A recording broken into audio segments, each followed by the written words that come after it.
A friend's betrayal. It was a bright and sunny afternoon, and Stella couldn't stop smiling. She linked arms with her best friend Cora, who had just gifted her with a bright day crown of flowers, and they ran down the grassy hills to rejoin the rest of their friends. More than a dozen classmates, most of them in their final year at Starland Academy. Like Stella and Cora, had gathered on the lush banks of luminous lake and were already enjoying the cookies and crumble chips with star dip that Cora had set out with fuzzy pink picnic blankets. Stella looked over at Cora, who was wearing a knee-length party dress that perfectly complemented her long silvery blue hair. She still couldn't get over the fact that Cora had secretly planned this whole party without her finding out. There had been a few moments during the last few weeks when she noticed Cora sneaking around their dorm room or acting a tiny bit suspicious. But anytime Stella had questioned her behavior, Cora had always managed to offer a perfectly logical explanation. It was no wonder she played the leading roles in all of Starland Academy's theatrical performances since they were first-year students. Cora was a born performer. "Hey, who has a glamera?" Stella called out as she adjusted the bright day crown on her head. The pink and white flowers shimmered and released puffs of sparkling stardust with a sweetly spicy scent, and they matched the color of Stella's tailored pink mini dress perfectly. "I do," shouted Gloria, a short girl with close cropped green hair and thick-rimmed glasses, holding up a boxy handheld device with a pop-up screen on the top. Gloria was the head of Star Year Book Committee, so she never went anywhere without her glamour and tripod. "Oh, of course you do," Stella laughed. "Would you mind taking some hollow movies with me and Cora? Anything for the bright day girl?" Gloria got up from the picnic blanket and aimed the glamera in Stella and Cora's direction. Stella smiled as she turned to face Cora and grabbed both of their hands. The best friend charms that they wore around their necks glinted in the starlight. "Say zoomberries," Gloria instructed. "Zoomberries," Stella and Cora shouted in unison as they leaned back and began to spin around in a circle, faster and faster, until they began to levitate off the ground. All the girls who gathered down below clapped and cheered as the two best friends floated up so high that they nearly reached the treetops. As they continued to pick up speed, Stella,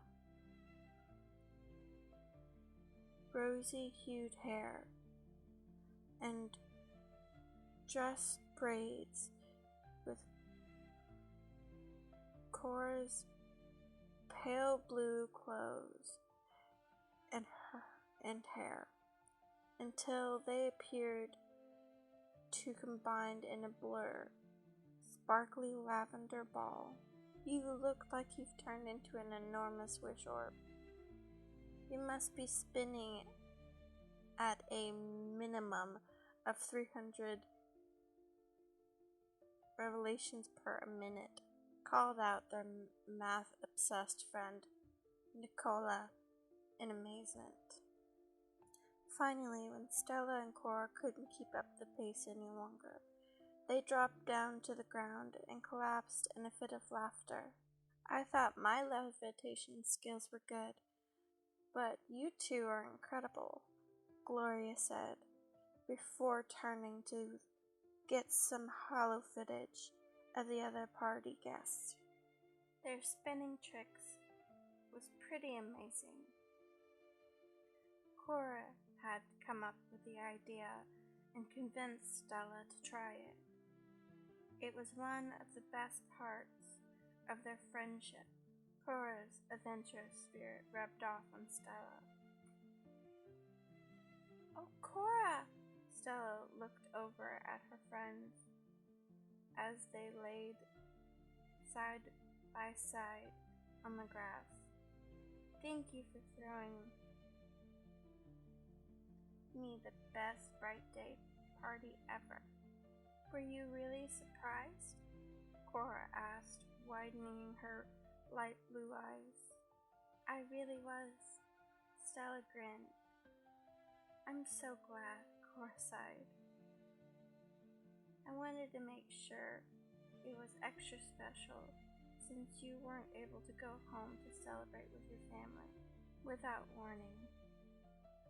Stella's eyes began to well up with tears. As fun as the party had been, and as happy as she was to celebrate it with Cora and the rest of her friends, it was the first time she had spent a bright day without her parents and 3 younger sisters during her previous years at Starland Academy. She had traveled home to be with them, but this year, getting a swift train ticket had been impossible because there was an energy drought, meaning more starlings than ever before had started taking public transportation to help force wish energy. "I'm sorry." Cora reached over to wipe away the glittery pink teardrop that was sliding down Stella's cheek. "I shouldn't have said that." "Don't be. I'll get to see them soon enough when we graduate." Stella quickly brightened and jumped to her feet, pulling Cora with her. "Come on. I want to try some of the blueberry cake." "Okay," Cora agreed, following Stella over to the shiny glass picnic table, where a huge cake was decorated with pink letters spelled out "Happy Birthday, Stella." "Who's ready for cake?" Cora called out to the rest of the party guests. Stella's heart felt like it was going to burst with positive energy as everyone made a circle around the table and joined hands to sing to her. Then, as Cora focused her blue eyes intently on the cake, a spectacular fountain of shimmering light sprayed out of the letters over the top of the cake and morphed into a shape of a brilliant star. Stella's mouth dropped open as she marveled at her friend's masterful energy manipulation. "Make a wish," Cora urged. Stella smiled, inhaling deeply, squeezing her eyes shut, and focused all of her energy on the same bright day wish she had been making since she had taken her first tiny wishology class in wee Constance school. "I wished I could be the greatest wish energy scientist that Starland has ever seen." She blew on the star and it went shooting up into the sky. Then everyone clapped and took turns hugging Stella. Cora served the cake. "Wow," Stella injured as she sat down at the picnic table and took a bite. This tastes excellent, like my mother's zoomberry cake. Really? Cora's face glowed even brighter than before. I called her to get the recipe and tested it in the lab at least 4 times to make sure I had it exactly right. Stella's eyes widened and teared again, but this time they were from pure joy. You're the best, Cora. Thank you. You would do the same thing for me, Cora replied with a shrug, taking a big bite of cake, especially if it involved testing anything out of the lab. That's true. Stella grinned and looked up at the sky, watching as it turned from a shimmering blue to pale pink as day turned into lightfall. Just then, Nicola walked over from the picnic blanket where she had been sitting with Gloria and set down her empty cake plate. Hey, Stella, she said, brushing away a few blades of grass from her copper-colored skirt. I hate to break up a fantastic party, but we should probably get to our meeting now, don't you think? Stella looked down at the gold moon watch on her wrist and realized the small star was well past 5. Oh my stars, I almost forgot. Stella was president of the Wishology Club and Nicola was vice president. They had a meeting at the same time every week, but in all the bright day excitement it had completely slipped Stella's mind. Oh no, Cora frowned. I'm so sorry. I can't believe I planned your party for the same time as your meeting. You didn't, Stella pointed out. We have just been having so much fun that it's gone longer than you probably expected it. True, Cora said with a smile, but I guess you better get going now. But I wanted to help you clean up, Stella stuttered. No, it's fine. Cora shook her head instantly that Stella go. Stella felt torn. She couldn't believe she was letting down the Wishology Club by running late, and now she was going to have to let down her best friend too. It was so unlike her, forgetting a meeting, especially a Wishology Club meeting. Are you positive? Stella asked. Yes.